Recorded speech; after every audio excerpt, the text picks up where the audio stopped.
Bonjour tout le monde et bienvenue sur Nos langues dans ton oreille, le podcast où on va parler bouquins, on va parler lecture, langue et peut-être même langage. Moi c'est Eric. Et moi c'est Isabelle. Et aujourd'hui Isabelle, nous allons parler de choses sérieuses. Ah bon? Oui, parce que après avoir eu un aperçu de genre borderline de la littérature comme la chanson ou la bande dessinée, on va aller au cœur du problème, puisqu'on va s'intéresser au rapport entre philosophie et littérature aujourd'hui. Ah bah, je suis intéressée parce que moi-même, j'ai eu du mal à voir où nous allions aller. Et je pense que c'est dans ces moments-là que ça sera le plus intéressant. Oui, mais avant cela, quand même, comme nous sommes, c'est quasiment notre 3e épisode de confinement, Oui. Donc j'aimerais un peu savoir ce que tu as lu depuis la dernière fois. Alors, j'ai lu 3 choses, Wow. donc tu te doutes bien qu'il y a des petites choses. Mm-hmm. J'ai lu 2 bandes dessinées. D'accord.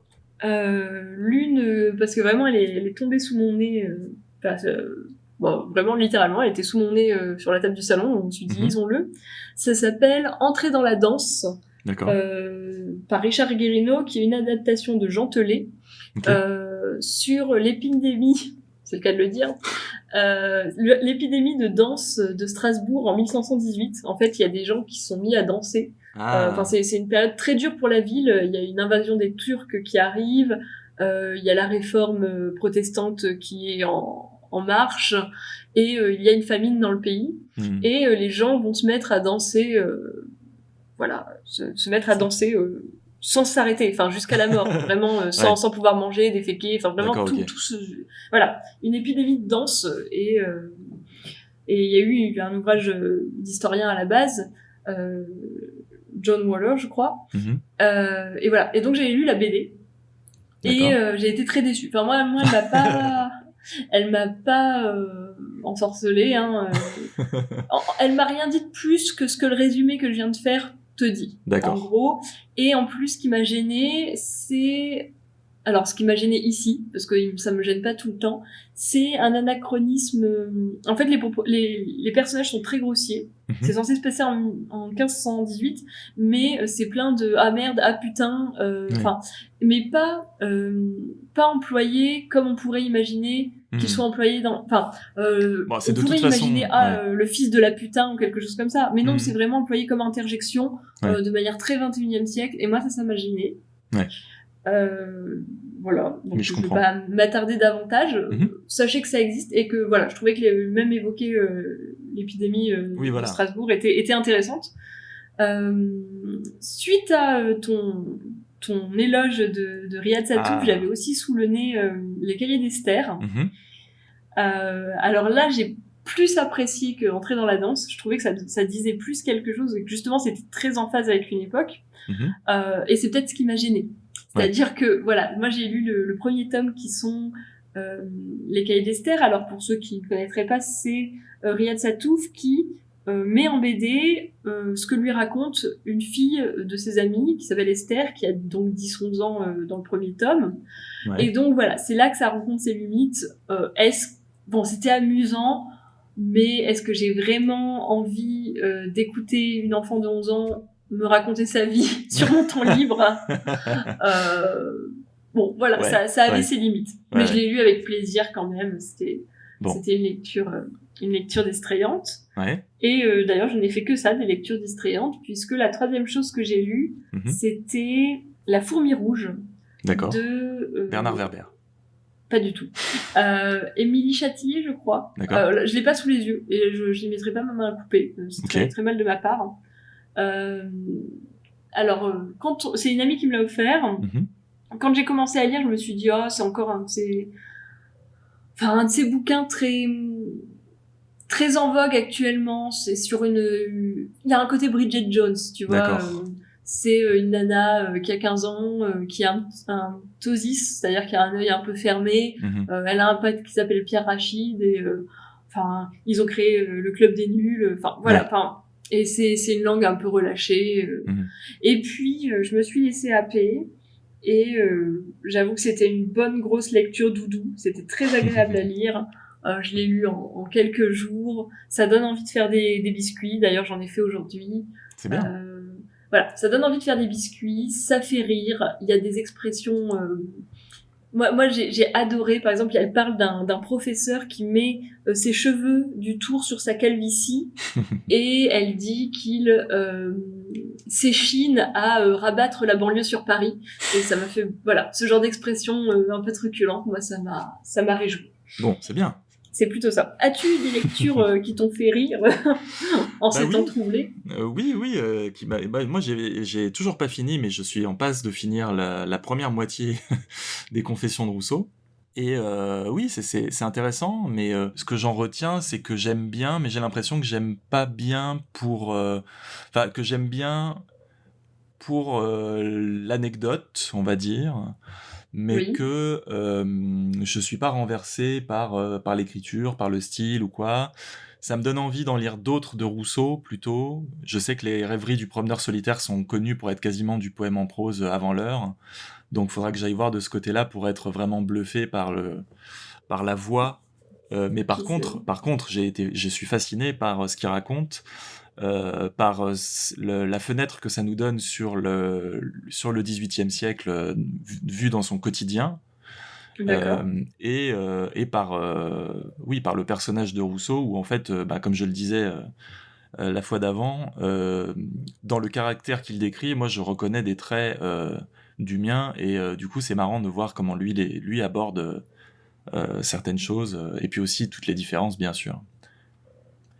Mais voilà, c'est vrai qu'on m'a souvent vanté Rousseau comme quelqu'un dont le style est très frappant, et peut-être parce que je suis trop fasciné encore par l'énoncé, j'ai du mal à voir l'énonciation, quoi. Mais bon. D'accord. Voilà. Ah, c'est marrant parce que moi, la seule chose que j'ai lue de bout en bout de Rousseau, et ça date, j'étais en terminale, c'était du contrat social. Donc à ce moment-là, moi, ce qui m'a pas marqué, enfin forcément, j'ai été moins marquée par l'aspect poétique qui pouvait se dégager dans tel écrit. Oui. Quoique, il faudrait peut-être que je le relise également. Non, le contrat social, c'est assez peu poétique. Et je le dis à tous les sens du terme, parce que la poétique s'oppose à la logique du signe, et le contrat social, c'est le versant politique de la logique du signe, puisque donc le signe, c'est une pensée par binarisme. Et typiquement, ce qu'il invente, alors c'est très bien, c'est intéressant, le contrat social, mais le problème, c'est que ça inscrit la démocratie dans un binarisme entre majorité-minorité, et donc ça permet pas de faire une politique de la diversité, quoi. C'est très mathématique. Oui, c'est drôle parce que du coup, je me suis penchée sur certaines choses où il y avait des maths. Bon, j'ai zappé les passages. Mais j'ai vu les chiffres, j'ai pris peur. Voilà.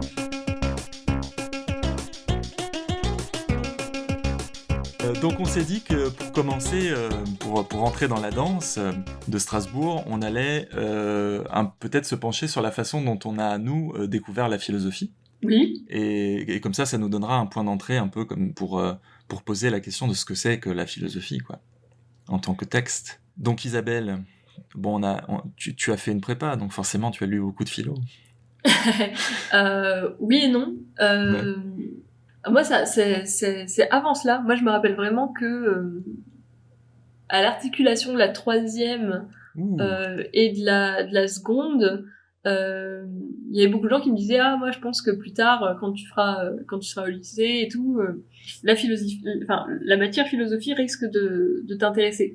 Et moi je trouvais ça assez triste justement qu'on puisse pas y accéder avant. Plusieurs fois ma mère elle dit faudrait chercher dans notre ville s'il y a des cafés philo, des trucs comme ça, parce qu'elle savait que ça existait. Mais évidemment j'ai jamais eu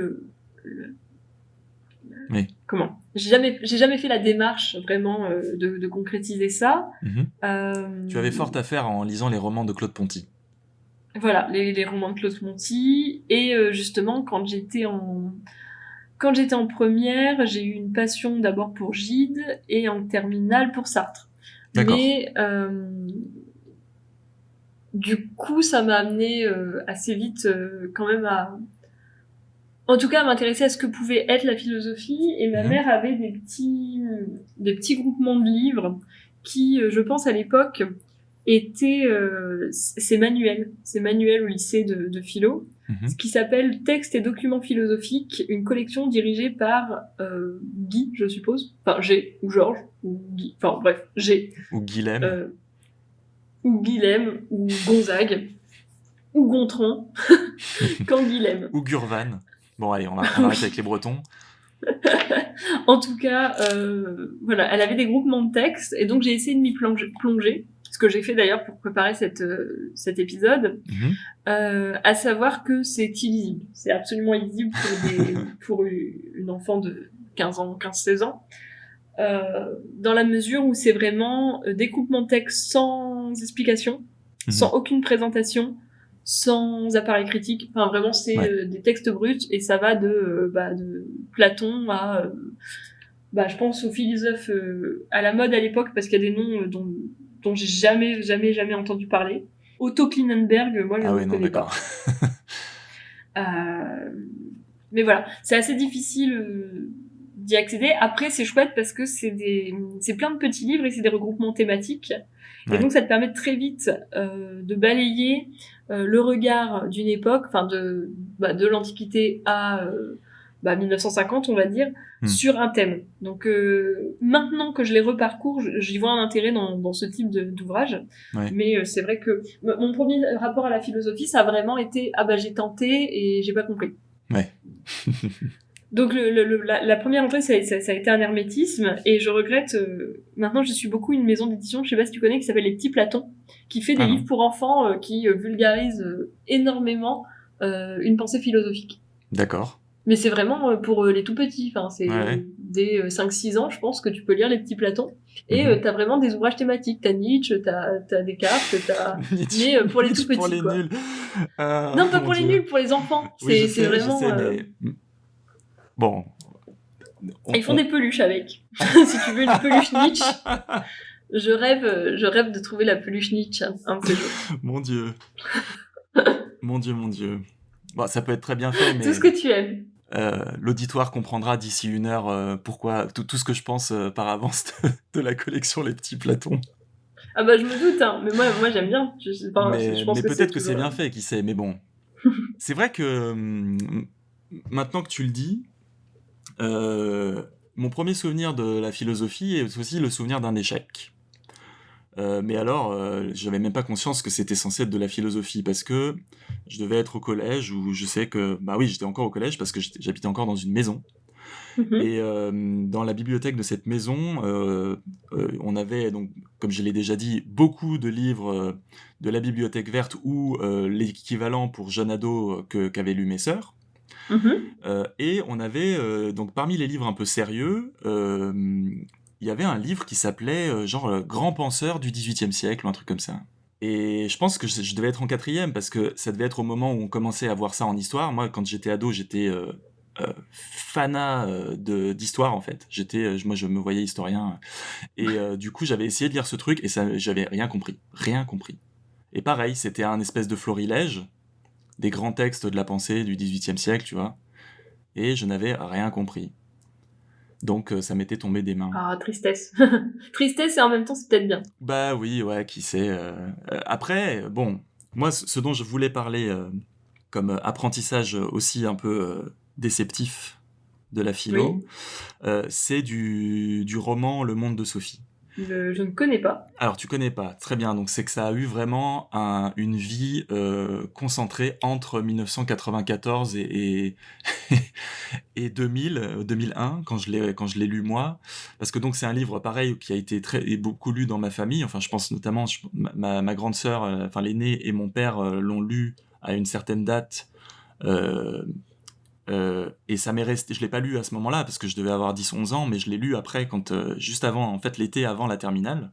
Oui. Et donc c'est l'histoire d'une jeune fille qui s'appelle Sophie et qui fait l'expérience, je sais plus exactement comment ça se déroule dans la fiction, mais en gros, elle parcourt toute l'histoire de la philosophie en rencontrant des figures. Elle a un espèce de je sais pas si c'est un fantôme ou une apparition ou une personne qui tient lieu de Socrate ou de Platon, je sais pas. Et puis elle parcourt un peu, chaque chapitre voit on va dire, un chapitre dans l'histoire de la philosophie. Et, Ah bah dit comme ça, ça a l'air chouette. Ouais. Sauf que une fois que j'ai eu des cours de philo et que avec un prof que j'estime être un bon prof, et que j'ai compris tout ce que pouvait être la philosophie, en fait, ce truc c'était tellement de la simplification qu'en fait, c'était juste, c'était un peu ce que tu disais sur entrer dans la danse, quoi. C'est-à-dire que comment veux-tu résumer une pensée à simplement quelques phrases clés et une position. Après, bon voilà, en tant qu'ouvrage de vulgarisation, ça a eu un énorme succès dans les années 90. D'accord. Mais peut-être qu'on peut juger de la pérennité de ce succès dans le fait que quelqu'un né pas si longtemps que ça après moi n'en a jamais entendu parler. Oui, en même temps, moi je respecte beaucoup les portes d'entrée. Le fait que des fois, à partir d'un support qui a des failles, qui est pas forcément parfait, t'as envie d'aller plus loin. Moi, ça m'avait fait ça. Quand j'étais petite, j'avais une passion vers le XVIIe siècle, Versailles, Louis XIV, que j'ai complètement perdu après.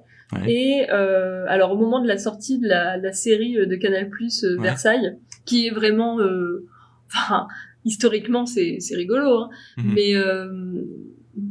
Mais justement, il y avait plein de choses, j'avais envie de vérifier d'où ça venait, tel personnage, quel était le rapport avec le personnage historique. Enfin, je vais pas accorder une valeur historique à Versailles, qui est pour moi un divertissement, mais elle va m'interroger et me donner envie d'aller chercher les sources de ces choses-là, pourquoi il dit ça à ce moment-là, ce personnage-là, pourquoi ils ont choisi de le dépeindre comme ça. Et par exemple, c'est comme ça que je me suis mise à lire une partie de la correspondance de la Palatine, parce que le personnage dans la série est vraiment drôle, enfin c'est vraiment un personnage haut en couleur, et de fait, la Palatine est un personnage haut en couleur. Donc je suis allée vers sa correspondance, parce que j'avais vu ce grand guignol dans la série qui pourrait paraître très peu historique, quoi. Bien sûr. Mais moi, en fait, ce que je dis là, il faut pas le confondre avec un rejet en bloc de toute simplification. Le problème, c'est que quand tu touches à des œuvres de la pensée, il y a des portes d'entrée qui sont des portes de sortie, en fait. Oui. Et du coup, qui en t'introduisant à quelque chose, c'est le même problème avec les mauvaises traductions. C'est-à-dire qu'en te présentant quelque chose, elles t'empêchent de jamais y accéder, ou alors, enfin en tout cas, elles ralentissent d'autant parce que tu vas avoir l'impression ça va avoir préparé le terrain d'une certaine manière qui fait que tu vas passer à côté de ce qui est vraiment intéressant ou bon, peut-être que je dramatise un peu et qu'effectivement de toute façon notre esprit il fait son chemin et il finit toujours par arriver là où il doit arriver si on s'en donne la peine, mais je pense que, enfin particulièrement le monde de Sophie, moi, c'est mon expérience personnelle, hein, je ne la généralise pas, même si de fait, je pense qu'on peut faire des parallèles avec tout le monde.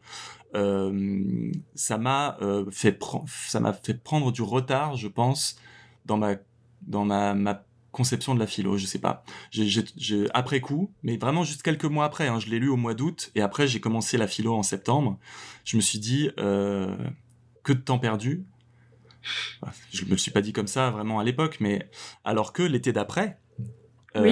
Là, en préparation d'une prépa que je n'ai jamais finie, en fait j'ai fait un mois et puis je me suis cassé en fac, mais là le prof de philo était le seul à nous avoir donné un programme à lire pendant l'été, et un programme de textes de philosophes. Et c'est pas une question de statut, c'est simplement une question que une pensée, en fait, elle se développe de la première à la dernière page, et en fait si tu lis un truc par extrait, ou si tu l'abordes mouliné et recraché dans une fiction avec du point de vue que tout le monde...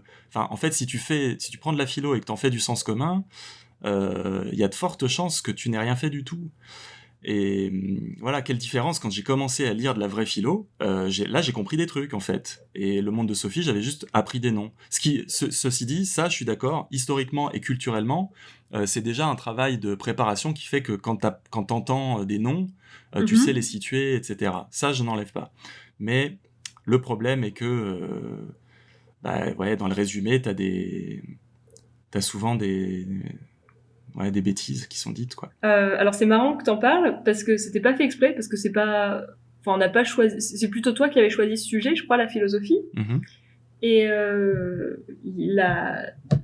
les 15 premiers jours du confinement, ça m'a donné l'occasion de regarder une série que beaucoup d'amis m'avaient conseillée et dont j'avais regardé que 2 épisodes il y a 2 ans, je crois, et j'avais dit, moi, c'est pas pour moi. Ouais. Et j'ai tellement d'amis proches et fiables qui m'ont dit non, vraiment, faut que tu regardes cette série, elle va te plaire. Donc j'ai regardé The Good Place. Je sais pas si tu l'as vu. Oui. Tu l'as vu ? Oui, bien sûr. Oui, voilà. Et ben ça, je sais pas ce que tu t'en penses, parce que là, par exemple, j'ai relu des bouts de Kant, et j'avais une prof de philo en prépa qui était fan de Kant. Et je me rappelle que j'en pouvais plus de Kant. Vraiment, je me rappelle de soirées. J'avais dessiné des squelettes sur mes recueils de Kant qu'elle nous photocopiait. Et j'avais écrivé Kant m'a tué dessus et je le mettais en évidence sur ma table de manière à ce que cette prof puisse me donner un pied. Donc voilà, j'avais vraiment ce côté, oh là là, Kant, j'en peux plus. Et puis le personnage de Chili dans The Good Place est un fanatique de Kant également. Donc je me suis dit, ah bah tiens, est-ce que Kant serait intéressant ? Et alors je ne doute pas qu'il soit intéressant, mais en tout cas, moi j'ai pas les armes pour que ça me passionne. Il faut le lire en allemand. C'est un prof de japonais qui m'a dit ça un jour. Ah, bah écoute, je pense que ça fait beaucoup trop de prérequis pour que j'apprécie. En gros, il m'a dit que la traduction française rendait Kant, alourdissait Kant, en fait. Bon, enfin bref, tout ça pour dire, oui, alors Chidi, moi ce que j'en pense de Chidi et de The Good Place par rapport à la philo, c'est que c'est très américain et c'est très l'audiovisuel américain dans le sens où c'est un peu comme le monde de Sophie, c'est-à-dire que les choses sont très culturalisées, je sais pas comment dire. La pensée est une sorte de répertoire d'idées fortes, ce qui veut pas dire que la série est mal écrite, hein, mais justement le personnage de Chidi, c'est une caricature du prof d'éthique. Oui. Et dans le résumé, la mise en soupe de ce qui peut servir à faire un argument d'épisode, quoi, je pense, souvent. Mais c'est intéressant. Je préfère avoir des personnages comme ça que des personnages cons comme leurs pieds. Mais voilà, ça me dérange pas dans le sens où ça me gêne pas dans une comédie, parce que de toute façon, le pacte, c'est que c'est pour rire, quoi. Moi, j'ai trouvé ça justement assez culotté de faire une comédie grand public, très clairement grand public, qui parte d'une vulgarisation philosophique. Moi, j'ai vraiment trouvé le concept, alors que je l'avais pas lu comme ça. C'est vraiment les potes qui m'ont dit si, regarde, sans me dire ça. Et en fait, si, quand même, enfin, tu vois les tensions, tu vois les œuvres philosophiques qui peuvent sous-tendre certains épisodes. Enfin, moi, j'ai vraiment trouvé ça chouette. Ouais. Voilà, moi, un peu ce que tu dis, de faire une œuvre de divertissement vraiment drôle, vraiment fun, qui se fonde pas sur je sais pas, Jordi a mis son doigt enfin je sais pas, moi j'ai trouvé que le pari était cool, quoi. Non, le pari est cool. Moi, je trouve que c'est surtout une réussite dans l'écriture du scénario, surtout les premières saisons, d'aller toujours plus loin et de retomber sur ses pieds. Et dès que t'es retombé sur tes pieds, t'es de nouveau en déséquilibre, etc. J'étais un peu moins séduit par la fin, la dernière saison. Oui, je peux comprendre. Mais il fallait une fin, et ils l'ont faite, et ils n'ont pas fait traîner ça 4 saisons de plus, donc c'est très bien. Voilà, moi j'ai trouvé ça, je rejoins ton avis. Du coup, tu parlais de ton aversion pour Kant. Bon, aversion, n'allons pas là. Je pense que c'est mon incompréhension. Et l'aridité, justement, de ça. Là, on va rejoindre ce que tu dis sur la manière de dire. Moi, j'ai un extrait, alors attends, que je trouvais intéressant en soi, tu vois, ça m'a fait plaisir de le relire. Je me suis pas dit c'est nul, ça m'intéresse pas, mais je me suis dit quand même c'est laborieux, tu vois. Alors attends, faut que je le retrouve. C'est sur les œuvres d'art. J'en profite, tu me dis tu couperas de toute façon.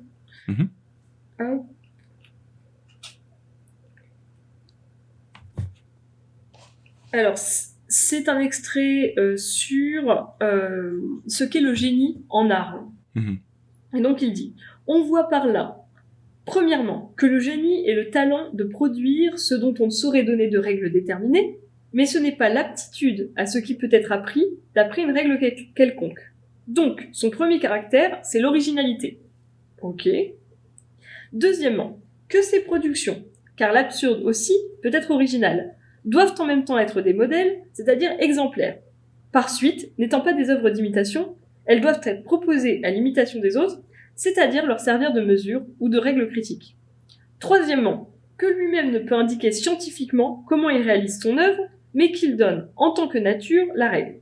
Donc l'auteur d'une œuvre qu'il doit à son génie ne sait pas lui-même d'où lui viennent les idées et il ne dépend pas de lui d'en concevoir à volonté ou d'après un plan, ni de les communiquer à d'autres dans des prescriptions qui les mettraient à même de reproduire de semblables ouvrages. Et donc j'avance parce que il continue. On voit que le génie est donc l'originalité exemplaire des dons naturels d'un sujet dans le libre usage de ses facultés de connaissance. Alors, j'ai trouvé ça drôle, vraiment, ce côté, bon, qu'est-ce que le génie? Alors, il cherche, il arrive à ces 3 propositions, qu'il reformule dans une conclusion. Enfin, voilà, moi j'ai trouvé ça assez clair, justement, mais je me suis dit, est-ce que c'est ça que j'ai pas envie de dire, voilà, hors cadre scolaire, hors quelqu'un qui m'imposerait ou préparation de podcast, très clairement, je me dis, c'est pas vers ça que je vais aller. Oui. Enfin voilà, c'est pas... Mais pourquoi Pourquoi? C'est ça qui est intéressant. Peut-être parce qu'il y a une présentation trop scolaire, ou en tout cas, qui nous est présentée dans le monde scolaire comme une présentation normée, voilà. Alors, puisque on peut dire que ça, on peut dire que ça, et donc la conclusion c'est que ça. Moi, ça... Ben voilà, moi je me balade pas dans mon petit esprit et du coup ça me va pas. Ouais. Mais en même temps j'ai trouvé ça intéressant, cette perception du génie, cette idée de définir le génie en 3 points, j'ai pas trouvé ça inintéressant du tout. Mais parce que c'était un extrait. Mais peut-être que justement, quand c'est pas un extrait, y a autre chose qui se met en place. Moi j'allais dire, bon alors... Kant, ça fait partie des expériences de lecture philosophique qui m'ont vraiment retourné l'esprit. D'accord. Et notamment après avoir lu la préface, les fondements de la métaphysique des mœurs, donc la préface, la préparation à la métaphysique des mœurs, qui est un petit fascicule, ça fait 100 pages, 120 pages, et encore avec des notes qui font la moitié de la page. Et c'est en lisant ce truc sur l'impératif catégorique et tout ça, que j'ai fait l'expérience en suivant une pensée, de comprendre des trucs. Et ça m'a vraiment, impressionné en fait, en le lisant. Mais je disais ça en fait parce que quand il y a cette exigence de rationalité, etc., qui fait que c'est effectivement un peu lourd, mais j'ai l'impression que tout le monde n'a pas cette impression. Le prof de japonais là, qui dit qu'en allemand, au contraire, Kant c'est limpide, et notre ami Sylvain, lui aussi, il me décrivait que quand il se mettait à lire Kant, qu'il en lisait des pages entières, il était frappé justement par cette clarté de la raison, et donc ça me fait penser que c'est pour ça que je disais pourquoi est-ce qu'on peut ne pas avoir envie de lire de la philo? Quel est ce mode de rapport à la lecture qui fait qu'on peut y être, on peut être réticent. Et en fait, c'est pas très loin de ce que je pense aussi de la poésie, enfin plutôt du poème, dans le sens où c'est pas fait pour des lecteurs pressés. Qu'est-ce que j'appelle lecteur pressé? Lecture divertissement ou lecture qui a envie un peu de se laisser porter, quoi. Et il y a des genres qui se prêtent mieux à la lecture pressée, sans pour autant que ça préjuge de la qualité du travail de l'œuvre. Mais un roman, c'est ce qu'on disait un peu sur la relecture. Un roman, si tu le lis pas dans toute sa potentialité littéraire, t'as quand même des personnages auxquels te raccrocher, et puis il leur arrive des choses. Voilà, une tragédie. Alors, pour autant que tu sois un peu familiarisé avec le langage, pour prendre un terme de La Fontaine, avec le ramage et le plumage de la tragédie, tu peux te laisser porter par l'action. Mais un poème ou un ouvrage philosophique, ce qui est à dire n'a d'autre but que d'être dit. Et donc, tu peux pas te raccrocher à autre chose, en fait. Si tu ne fais pas le parcours, soit, on va dire... subjectif, l'expérience de parole qu'est le poème, ou l'expérience de raison, on va dire pour l'instant, l'expérience conceptuelle que peut être l'ouvrage de philosophie, bah oui, forcément, tu vas décrocher, et c'est normal, parce que c'est pas fait pour des gens qui veulent pas s'accrocher, en fait, ou des gens à des moments où ils veulent pas s'accrocher, tu vois ce que je veux dire? Oui, oui, oui, bien sûr. Il faut pas se forcer, enfin se forcer. C'est une bonne chose que ça nous tombe des mains quand on n'est pas prêt à le lire, en fait. Sinon, ça devient de la vulgarisation, ça devient de la com, ça devient le monde de Sophie, et dans ce cas-là, il ne reste rien de la pensée dans le texte qui la donne à lire. Originellement, voilà. Voilà. T'as l'impression que ça dévoie, que la facilité va dévoyer la profondeur du texte philosophique, en gros. Bah, c'est pas vraiment une question de facilité, en fait. Il faudrait pas le poser comme ça, parce que si on parle de facilité, déjà d'une, ça suppose que être concentré, ça veut dire que le texte est difficile, ce qui n'est pas forcément le cas. Et ça suppose un certain élitisme entre facile, difficile, enfin une axiologie, quoi, un classement. Non, je pense que c'est pas la facilité qui dévoie, c'est le fait que une pensée, si elle dépasse le lieu commun, si elle a une certaine singularité, bah elle a besoin de s'exprimer, elle a besoin d'un certain travail pour exprimer sa subtilité, son originalité. Un philosophe qui soit super rationnel comme Kant, ou qui soit un peu plus morcelé, fragmentaire et poétisant comme Nietzsche, il essaye de construire un rapport au monde qui est un rapport de pensée, quoi. Et tu peux pas Enfin, si tu sautes en chemin, faut pas s'étonner si tu comprends pas tout. C'est pour ça que je dis que c'est très proche du poème. Aragon disait la poésie, c'est ce qui ne fait pas double emploi. Tu peux pas le dire de deux manières différentes. Et dans ce cas-là, ben ouais, c'est compliqué de le redire en mots entre guillemets plus simples. Quand je critique le monde de Sophie ou les petits Platons, ce que je mets en cause, c'est pas du tout une compétence, mais c'est un principe. C'est un principe même que y a certaines choses qui perdent qui ne peuvent pas être simplifiées, en fait. Voilà, c'est ça. Il y a des choses tu peux pas les simplifier puisque elles ont besoin d'être dites comme elles sont dites. C'est évident pour le poème, parce que le poème est depuis toujours et on va dire jusqu'à la première moitié du XXe siècle, c'était pas trop contesté que le poème soit consubstantiel avec le langage et la parole, jusqu'à Yves Bonnefoy. Suivez mon regard, mais pour la philosophie, au contraire, il y a toute une tradition qui dit non, on n'a pas besoin du langage pour penser, le langage c'est une béquille, etc., patati patata. Donc on peut croire, quand on fait de la philo, que ce qui compte c'est les idées, et donc on peut les résumer. Mais moi, je ne le crois pas si ces idées valent vraiment d'être des idées non doctrinaires, on va dire.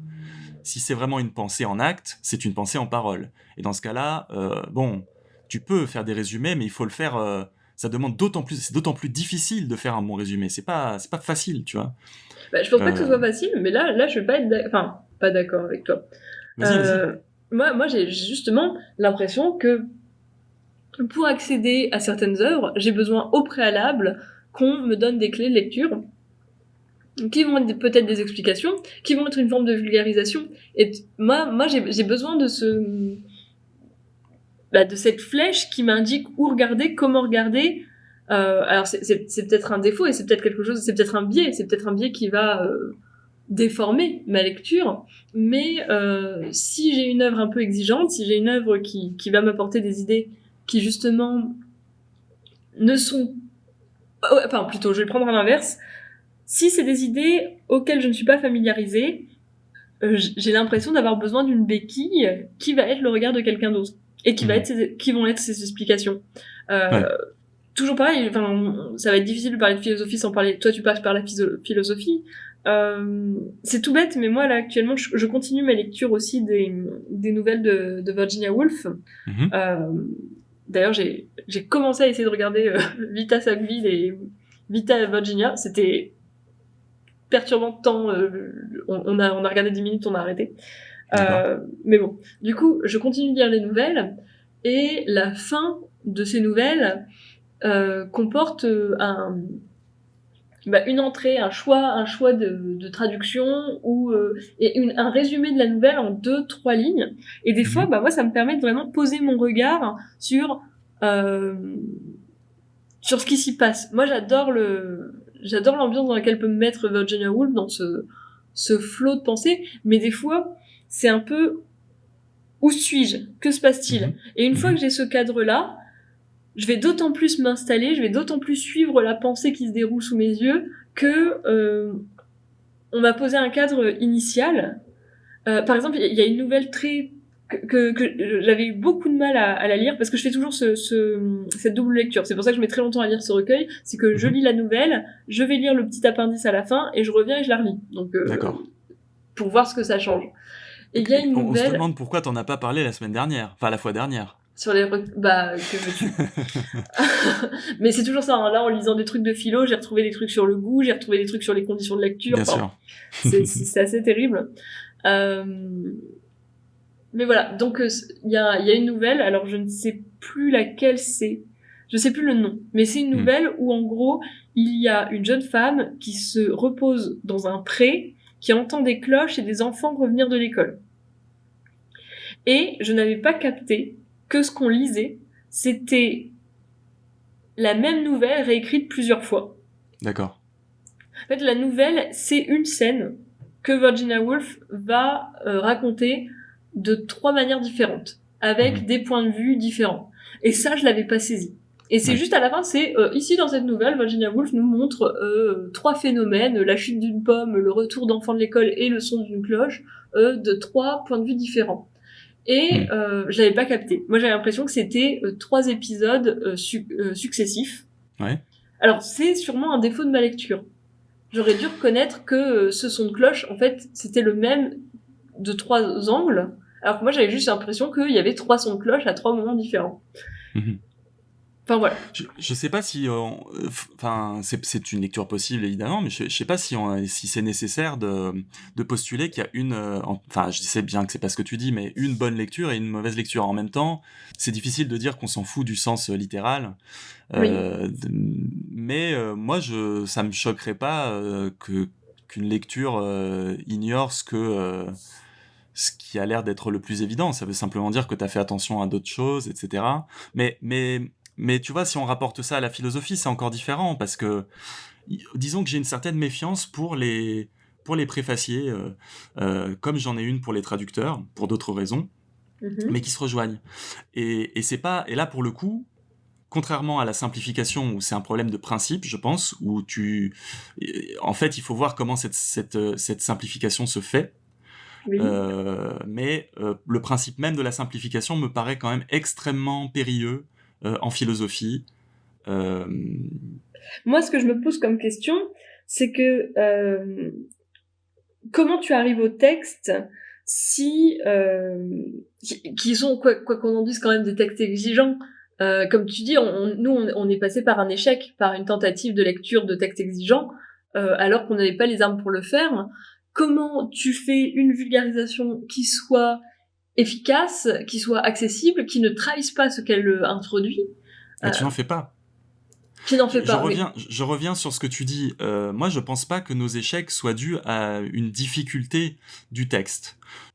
Moi, ma lecture des grands hommes du XVIIIe siècle, c'est un échec parce que j'avais aucune idée de pourquoi je le lisais. Je le lisais juste pour lire un truc sérieux, pour voir, et parce que c'était, comme je l'ai dit tout à l'heure, parce que c'était pas des pensées dans leur entier. C'était un espèce de florilège où t'avais aucun moyen de saisir l'intérêt du pourquoi, du comment. Tout ça pour dire que vraiment, je pense que c'est un faux problème, l'exigence.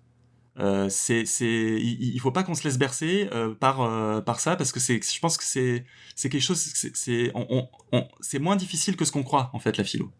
Oui. Si on se donne les moyens de la lire pour elle. C'est vrai que là, on a beaucoup dit pourquoi c'était difficile ou pas, mais on n'a pas vraiment abordé encore une dernière chose, avant de passer à nos extraits, c'est pourquoi lire de la philo quand on n'est pas obligé ? Donc parmi les raisons qui font qu'on peut vouloir lire de la philo, toi Isabelle, si j'ai bien compris, c'est que c'est un accompagnement de ta pensée ? Bah, c'est un accompagnement de la pensée, ça peut être aussi une origine. Parce que moi, il y a des questions qui sont posées par la philosophie que je ne m'étais jamais posées avant de les rencontrer. Ouais. Et à l'inverse, j'ai l'impression, comme je disais, que ça va développer, ça va extrapoler, ça va vraiment, enfin, ma pensée, elle ira jamais aussi loin que des gens qui ont consacré, ne serait-ce que l'écriture d'un livre, que le passage à l'acte. Et ça, forcément, c'est un coup de pouce, en fait. C'est un coup de pouce et c'est un accélérateur de chose que t'aimeras pas, parce que justement, ce que tu dis, c'est qu'il faut prendre son temps. Mais moi, j'ai l'impression, justement, que la philosophie, c'est à la fois répondre avec plus de profondeur à des questions et c'est en poser d'autres. Alors bon, voilà, c'est une réponse qui pose des problèmes. Oui. Juste pour clarifier, moi je n'ai rien contre l'accélération de la pensée. Quand je parle du lecteur pressé, c'est au moment où tu lis. Au moment où tu lis, t'es concentré. Mais je n'ai pas de... je fonctionne pas par étiquette, c'est pas parce qu'il y a marqué accélération dessus que je suis contre. Ouais. La philo, pour moi aussi, c'est aborder un autre éclairage, rentrer dans une pensée. En fait, moi, maintenant, je lis de la philo comme je lis de n'importe quoi, parce que c'est... la différence n'est pas pour moi, elle n'est pas dans les raisons pour lesquelles on le lit, mais plutôt dans le mode d'écriture auquel on s'attend. C'est vrai que la philo, il faut s'attendre à des arguments, donc il faut s'attendre à s'accrocher, en fait. Et c'est une entreprise, quoi. Il faut se dire, là, je vais rentrer dans la pensée de quelqu'un, je vais suivre cette personne, il va falloir que je suive, quoi. Et ça va sûrement, le pari, ce que j'en espère, c'est que ça m'apporte quelque chose dans ma propre compréhension du monde. Mais en gros, c'est ce que tu disais.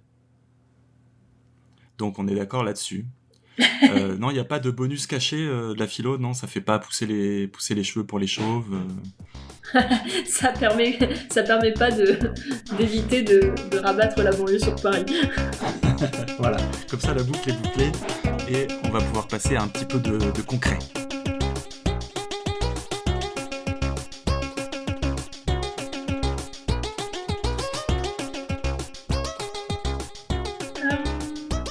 Voilà, c'est bon, les portes sont fermées, c'est reparti, on peut se livrer notre petite pensée sélectionnée en tout cas. Très bien. Et donc tronçonner nos auteurs en extrait.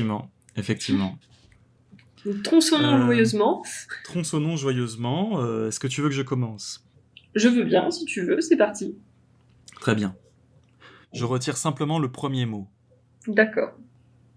La dignité royale n'est-elle pas assez grande d'elle-même pour celui qui la possède, pour le rendre heureux par la seule vue de ce qu'il est ? Faudra-t-il le divertir de cette pensée comme les gens du commun ? Je vois bien que c'est rendre un homme heureux de le divertir de la vue de ses misères domestiques, pour remplir toute sa pensée du soin de bien danser. Mais en sera-t-il de même d'un roi, et sera-t-il plus heureux en s'attachant à ses vains amusements qu'à la vue de sa grandeur ? Et quel objet plus satisfaisant pourrait-on donner à son esprit ? Ne serait-ce pas donc faire tort à sa joie, d'occuper son âme à penser, à ajuster ses pas à la cadence d'un air ou à placer adroitement une barre, au lieu de le laisser jouir en repos de la contemplation de la gloire majestueuse qui l'environne ? Qu'on en fasse l'épreuve, qu'on laisse un roi tout seul sans aucune satisfaction des sens, sans aucun soin dans l'esprit, sans compagnie, penser à lui tout à loisir, et l'on verra qu'un roi sans divertissement est un homme plein de misère. Aussi, on évite cela soigneusement, et il ne manque jamais d'y avoir auprès des personnes des rois un grand nombre de gens qui veillent à faire succéder le divertissement à leurs affaires, et qui observent tout le temps de leurs loisirs pour leur fournir des plaisirs et des jeux, en sorte qu'il n'y ait point de vide.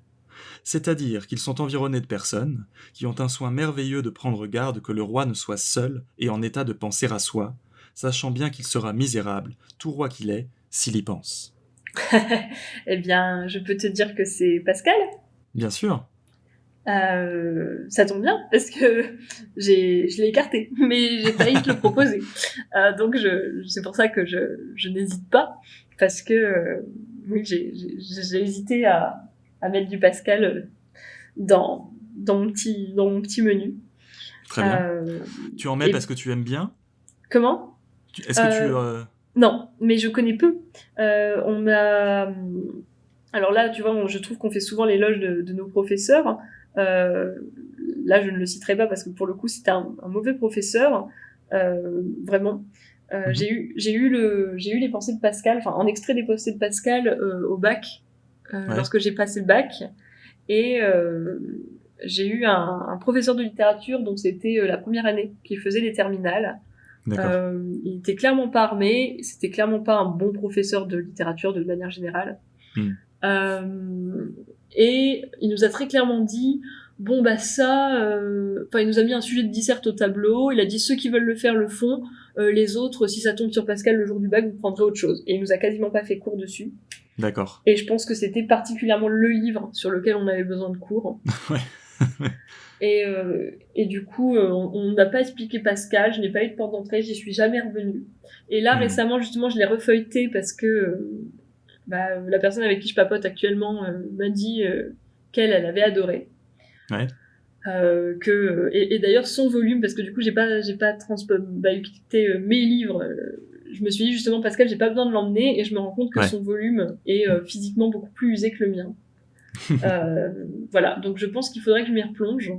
Et là de toute façon l'extrait que tu as lu c'est pas l'extrait que moi j'avais sélectionné, mais Le Roi sans divertissement forcément il a eu une telle postérité que je vois de où il provient. Oui, alors là, pour le coup, celui-là, je l'ai vraiment choisi pour l'anecdote, parce que nous sommes tous des rois sans divertissement actuellement.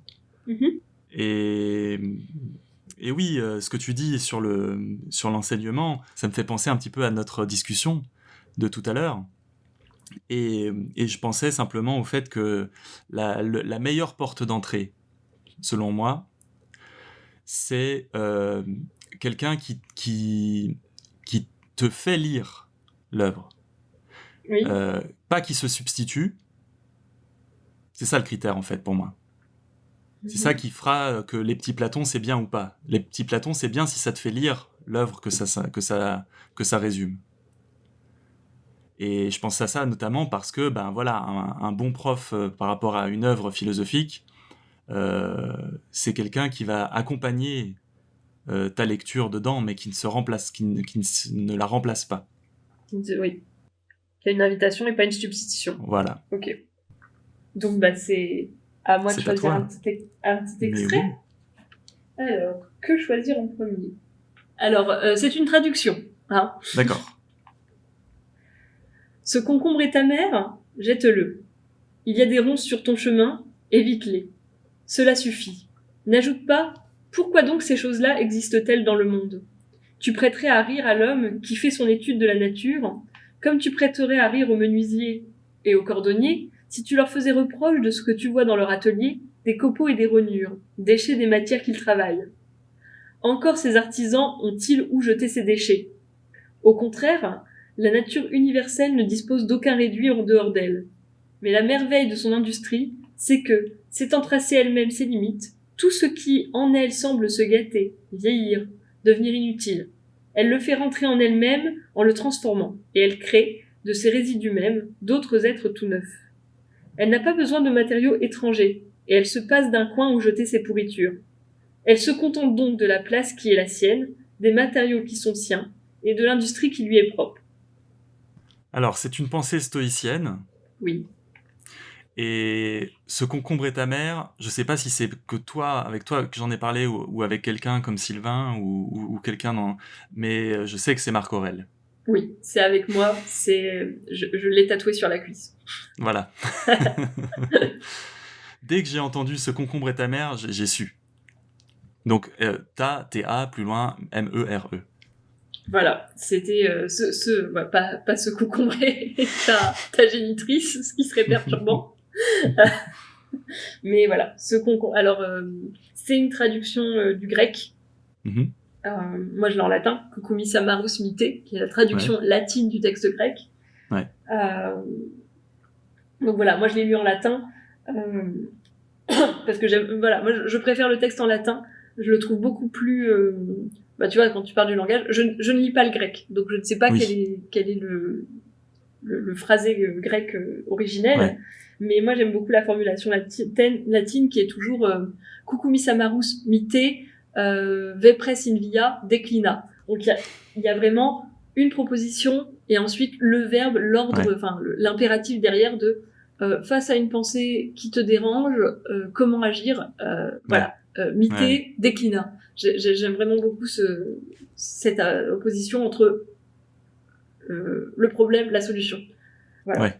Je tenais juste à dire à notre auditoire, oui, je suis très préoccupé de ce qu'on pense de moi aujourd'hui, que mon propos n'est pas de dire que toute traduction est mauvaise. Et en l'occurrence, il se pourrait bien que tu sois en face d'une très bonne traduction. La traduction latine ou la traduction française ? La traduction que tu décris comme étant signifiante et que c'est très intéressant et ça va dans le sens de la pensée qu'on connaît de Marc Aurèle. Oui. Voilà. Donc moi j'ai choisi cet extrait parce qu'il m'a toujours beaucoup plu. Moi je parlais des œuvres qui aident à vivre. Moi les pensées pour moi-même de Marc Aurèle, c'est un livre que je ne me lasse jamais de lire, qui me passionne, et en plus en ce moment il y a France Culture qui refait un panorama justement sur il y a 4 épisodes de podcast spécifiquement là-dessus, et c'est vraiment une œuvre qui moi je trouve aide à vivre vraiment. Et cet extrait-là plutôt qu'un autre qui est peut-être pas celui qui aide le plus à vivre, mais qui me fait le plus rire, parce qu'un jour j'ai ouvert justement ce livre que je lis par bout, même si autrefois je l'ai lu de bout en bout, mais maintenant je le lis beaucoup par fragments, et j'avoue que le jour où j'ai ouvert le livre et que j'ai vu ce concombre et ta mère jette-le, j'ai beaucoup ri. J'aime beaucoup l'idée du concombre. Ça me faisait rire. Donc c'est pour ça que je l'ai choisi. C'est parce que il a ce côté incongru dans un ouvrage qu'on pourrait penser austère et qui par ailleurs est d'une douceur et d'une indulgence loin des clichés qu'on rattache au stoïcisme en général. Ouais. Et ça fait plaisir. Voilà. Tout à fait. Je me souviens d'avoir été, ça faisait dans les cours de philo, les stoïciens, c'est un des premiers. Je me suis dit mais c'est trop bien. Il y a cet apprentissage de la pensée du monde. Oui, voilà. Moi, là, on parlait de pourquoi lire de la philosophie si on n'y est pas obligé. J'espère vraiment que plein de gens puissent lire Marc Aurèle sans y être obligés, parce que il me semble, moi on m'a obligé à le lire, mais je l'ai tellement relu que je suis bien heureuse qu'on m'ait obligé de le lire. Qu'on m'est obligé à le lire, pardon.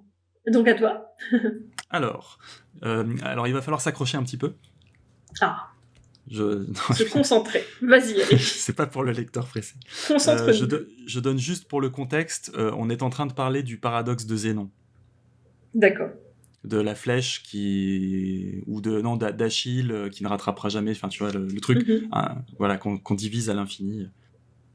Mesurer la vitesse d'un mouvement, comme nous allons voir, c'est simplement constater une simultanéité. Introduire cette vitesse dans les calculs, c'est user d'un moyen commode pour prévoir une simultanéité. Aussi, la mathématique reste-t-elle dans son rôle tant qu'elle s'occupe de déterminer les positions simultanées d'Achille et de la tortue à un moment donné, ou lorsqu'elle admet a priori la rencontre des deux mobiles en un point X, rencontre qui est elle-même une simultanéité.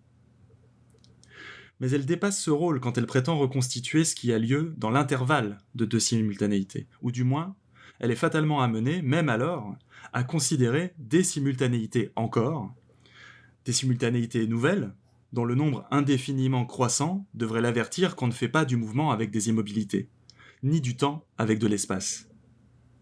Bref, de même que dans la durée, il n'y a d'homogène que ce qui ne dure pas, c'est-à-dire l'espace, où s'alignent les simultanéités, ainsi, l'élément homogène du mouvement est ce qui lui appartient le moins, l'espace parcouru, c'est-à-dire l'immobilité.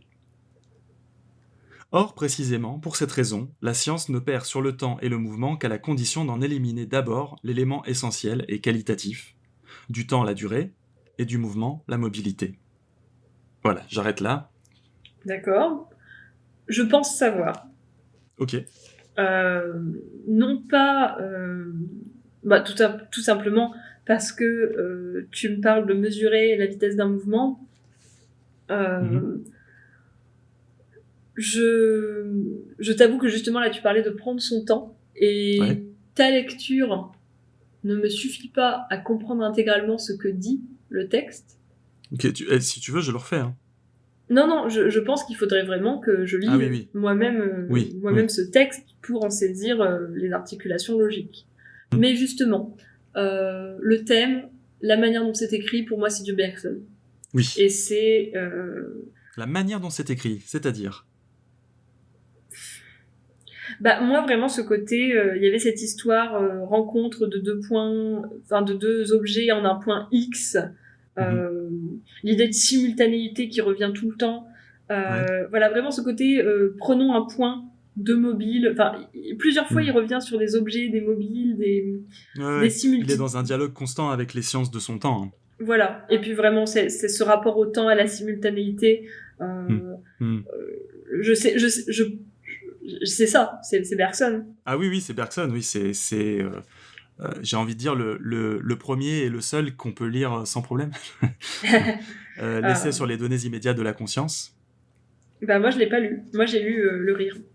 Ok. Ah oui, non, mais Le Rire, oui, c'est à part. Voilà. Oui. Que j'aime beaucoup. Mais, Oui, c'est très intéressant, Le Rire, mais... D'ailleurs, c'est très drôle. Enfin, moi, ça me fait beaucoup rire que Bergson ait écrit Le Rire, hein, parce que moi, je trouve justement qu'il a une écriture et moi, j'ai une image austère, en fait, de Bergson. Ouais. En lisant ce bouquin, moi j'ai été... la raison pour laquelle j'ai choisi Bergson, c'est parce que c'est le dernier en date où je me suis dit, mais c'est fulgurant, c'est super important en fait actuellement d'avoir Bergson, et en même temps c'est une occasion ratée parce que, encore une fois, Bergson est philosophe, et pour lui le langage c'est le problème. Et il le dit dès le début, et moi j'ai été choqué parce que dans toute cette œuvre-là, il y a des intuitions qu'il a sur ce que c'est que ce qu'il appelle la durée, ce qu'il appelle la conscience, etc., qui sont en fait ce que nous, en poétique, on appelle le sujet et la subjectivité. Mais comme, par principe, au début, il a dit que le langage, c'était du côté de l'espace, c'était du côté du quantitatif, parce qu'en fait, il ne voit du langage que les mots, et il voit pas tout ce qui se passe dans le rythme, dans le phrasé, dans tout ça. Du coup, ce que lui, il cherche, il peut pas le trouver dans le langage où pourtant il est, ça c'est n'importe quel linguiste le voit, et du coup, il va aller le chercher dans les ouvrages suivants, dans Matière et Mémoire et tout ça, dans un espèce de mysticisme de la conscience, etc., qui fait que du coup, ça devient plus du tout intéressant. Et c'est tragique parce que il a vu le problème, mais ses options conceptuelles ont fait qu'il a pas pu l'emmener dans une voie que je trouve nécessaire actuellement. Mais il y a ce côté de dialogue avec les sciences, dans ce bouquin, voilà. Et là, en fait, en l'occurrence, je trouvais que ce qu'il y a de très fort chez Bergson, c'est son sentiment que il y a des choses qui ont une singularité, en fait. Il y a des choses qui ont un propre à elles et qu'il faut pas négliger. Donc, mon deuxième extrait. Allez. Qui va faire, à mon avis, lire ce qu'on... Enfin, c'est pas complètement absurde, les liaisons qu'on fait dans nos sélections. Alors, je te lis la fin d'un chapitre, en gros. Donc, c'est la fin d'une réflexion. Ouais. Voilà, je trouve que c'est bien de le préciser. Très bien. Pour tout ceci, je ne veux pas qu'on emprisonne ce garçon. Je ne veux pas qu'on l'abandonne à l'humeur mélancolique d'un furieux maître d'école. Je ne veux pas corrompre son esprit à le tenir à la géhenne et au travail, à la mode des autres, 14 ou 15 heures par jour, comme un portefaix. Ni ne trouverait bon, quand par quelque complexion solitaire et mélancolique, on le verrait adonner d'une application trop indiscrète à l'étude des livres qu'on la lui nourrit.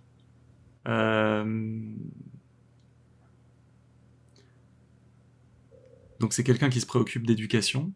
Oui. C'est quelqu'un qui parle beaucoup de soi. Oui. Et la langue me donne envie d'aller plus loin que ce que j'allais dire au début, mais je suis pas sûr. Est-ce que c'est quelqu'un que je suis en train de lire en ce moment ? Non. Alors c'est Montaigne. C'est Montaigne. Et ça a été un crève-cœur de choisir du Montaigne, mais j'ai choisi cet extrait par rapport à la situation de continuité pédagogique dans laquelle nous sommes. Et oui. Et cet extrait est tiré de l'extrait qui s'appelle « Une éjouissance constante », où il parle de la sagesse... Enfin, j'aime beaucoup quand il raconte qu'en gros, alors attends, faut que je le trouve.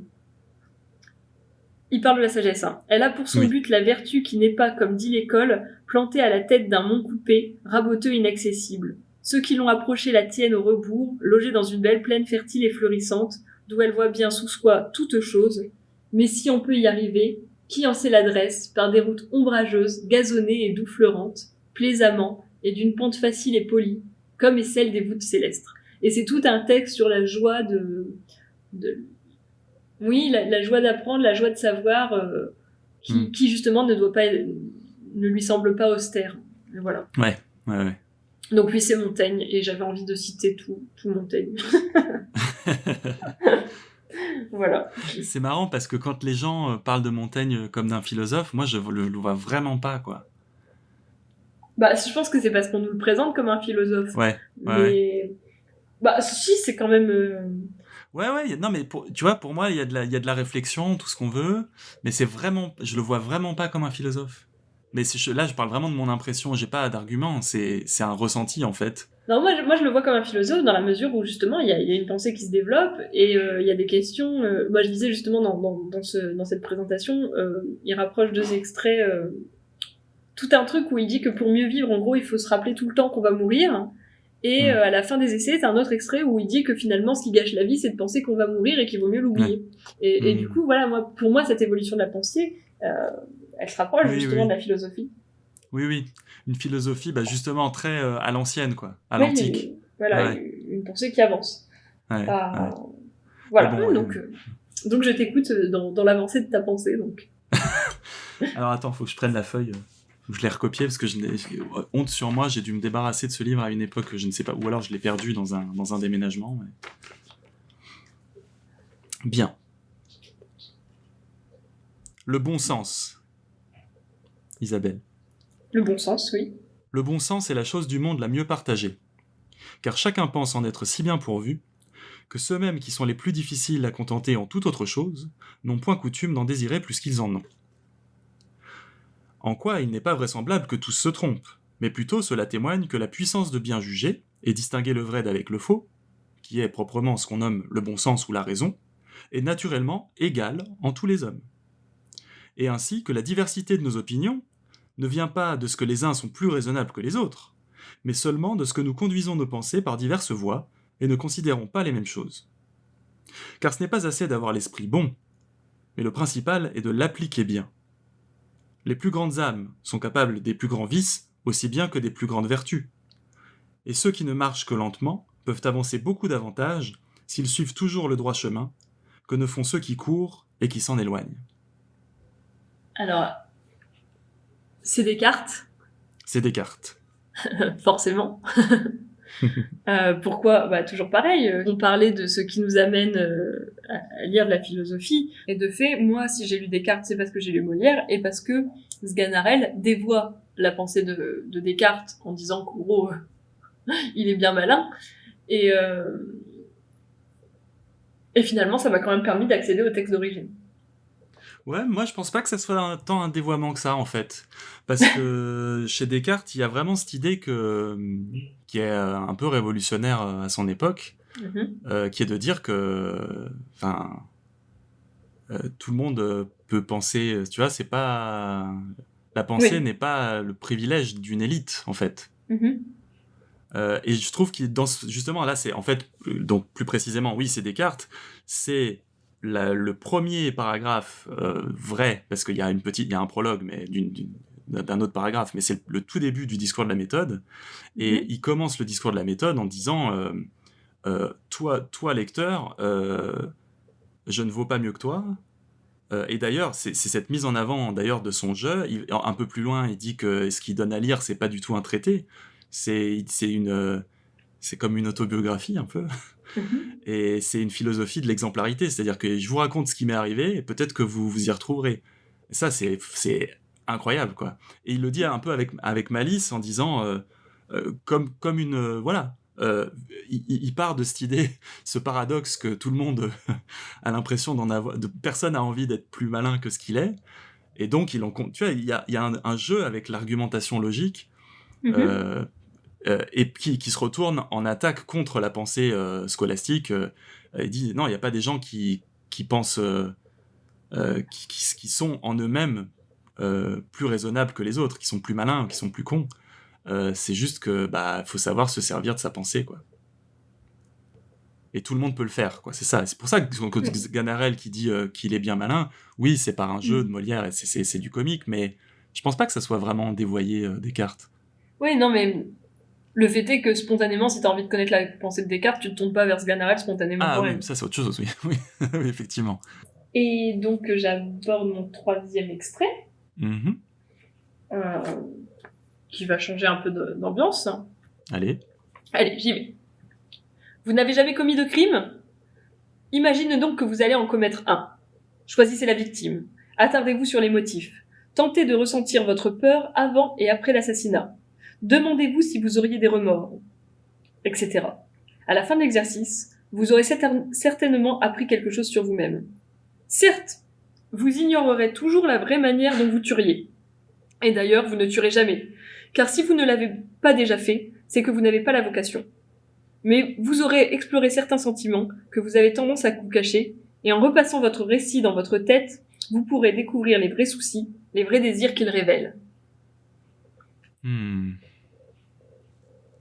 Est-ce que c'est un existentialiste ? Bien sûr. Est-ce que c'est l'autre ? Non. Donc c'est Sartre. C'est Sartre. J'ai hésité avec Camus, en fait. Ah non. Toujours Team Sartre, malheureusement. Non, c'est Sartre. Mais est-ce que tu saurais trouver quel Sartre ? Non. C'est celui de Saint-Genet, comédien et martyr. D'accord, ok. Voilà. Okay. Et moi, parce que c'est pas un de ses essais philosophiques. Ouais. Mais... chez Sartre, tout sauf la nausée est philosophique. Oui, voilà, c'est ça. Donc c'est pour ça que ça me choquait pas d'utiliser une biographie, parce que pour moi, de toute façon, c'est un extrait philosophique. Mais voilà, j'aimais bien vous n'avez jamais commis de crime. Enfin, il y avait vraiment ce côté... je trouvais ça assez drôle de voir justement une philosophie... Enfin, moi, je me sens agressée, tu vois. Oui. et je trouvais que justement, ça se... Comme moi, je suis rentrée dans la philosophie par Sartre, comme beaucoup d'ados, je pense. Je trouvais ça marrant... tu vois, d'être rentré par Marc Aurèle, que je trouve très indulgent, très doux, alors que spontanément, t'as envie de dire que les stoïciens, c'est... on pense à la rigueur, on pense à... Et là, pour le coup, je pense que le mot stoïque est totalement dévoyé. Oui. Parce que quand on dit, lui, il est stoïque, voire stoïcien, on a vraiment une image d'austérité la plus totale, alors que moi, je trouve que justement, Marc Aurèle s'en éloigne. Et à l'inverse, Sartre, il a un peu ce côté, voilà, c'est le premier philosophe qu'on met dans les mains des ados et tout ça. Et vous n'avez jamais commis de crime. Moi, je trouve qu'il a une manière tellement brute de s'exprimer de certaines manières, qui peut être doucereuse par ailleurs, hein. Mais voilà, je trouve quand même qu'il y a une voix un peu particulière C'est vrai qu'il y a une constante mise en cause de son lecteur. Oui. Dans L'être et le néant, alors ok, il l'écrivait en 43, tout ce qu'on veut, mais moi je l'ai pas lu en entier d'ailleurs, mais mais je me souviens que c'était très, tu sais, t'es toujours sur la sellette. Ouais, il aime bien la bagarre. Ouais. Mais voilà. Et j'en avais sélectionné plus loin, mais moi c'était vraiment le vous n'avez jamais commis de crime, point d'interrogation. Oui, et puis aussi bien. Et de toute façon, et d'ailleurs, vous ne tuerez jamais, car si vous ne l'avez déjà fait, c'est que vous n'avez pas la vocation. Et en fait, moi j'aimais bien vous n'avez pas la vocation de toute façon, donc tant pis pour vous. Voilà. C'est très agressif. Très agressif. Et donc, est-ce que tu as terminé sur quelque chose de doux ou de non, violent ? Justement, j'allais dire, comme on est dans l'agone, la fois prochaine, on va parler d'un sujet agonistique, puisqu'on va parler des privilèges et de la marginalité dans la littérature. Et donc, comme on n'est pas assez de deux pour s'agoniser l'un l'autre, on va inviter notre amie Soraya, une troisième personne, à nous rejoindre pour discuter de ces problématiques. Et super, parce que c'est vraiment des thématiques qui me plaisent énormément. Et là, il va y avoir une forme de frustration parce que je ne suis pas chez moi et donc j'ai pas toute ma bibliothèque à portée de main. Mais c'est bien, la contrainte... Ouais, et créatrice. Shakespeare a écrit King Lear pendant la peste. Oui, bon bah écoute, voilà, on va dire que la contrainte est créatrice et que je vais m'en sortir quand même. Mais voilà. Oui, tout à fait, je valide, j'aime, je veux. Et heureusement qu'il y aura Internet parce que je pense qu'il y a certaines choses que je veux et que je ne trouverai pas là où je suis. Très bien. Mais voilà. Parfait. Dans l'intervalle, on vous souhaite de rester prudent. Restez prudent. Lisez Marc Aurèle. Et si ce concombre est amer, jetez-le. Voilà. Surtout, ne mangez pas de concombre amer. Ça ne vaut pas le coup en ces temps troublés. En fait, il se trouve, moi, on m'avait dit, on coupera là-dessus, commence le fade-out, Eric du futur, en fait, il s'agit d'un cornichon, c'est pas un concombre amer, en fait, à l'époque, c'est déjà, de toute façon, c'est déjà du cornichon. Oui, je savais. Je n'ai pas dit que tu le savais pas, mais peut-être que notre auditoire. Bon, de toute façon, là, on sera déjà dans la musique. Voilà, on a été un peu pressé de finir, Isabelle avait faim, mais bien sûr, vous pouvez nous retrouver toujours sur les réseaux sociaux, Facebook, Nos Langues dans ton oreille, Twitter, NLDTOpod, Instagram, Nos Langues dans ton oreille, et par mail, noslanguesdantstonoreille@gmail.com. Donc on vous souhaite encore 2 bonnes semaines avant la prochaine, et restez chez vous.